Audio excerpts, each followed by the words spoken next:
হয়ে গেছে আমাদের আচার। এখন যার যার গটি বাটি নিয়ে আসবে, দিয়ে দিব। কারণ আচার নিয়ে একটা ঝগড়া জাতীয় হয়, সেই জন্য যার যারটা শেষে খাবে। যারটা শেষ হয়ে যাবে সে আর পাবে। ঝোল কই আপনার এগুলো আগে? এই যে এর সাথে সব মিশাই বলছেন? হ্যাঁ, এই যে ওই যে বোতলের মধ্যে রাখলে ঝোলটা উপর দিকে উঠে যাবে। কি সুন্দর দেখো।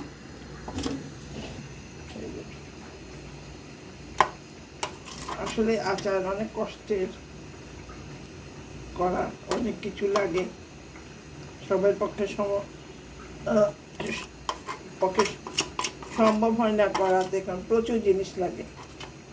এখানে প্রায় 2 কেজির মতন তেলই লেগেছে, আর তেলটাই খেতে মজা।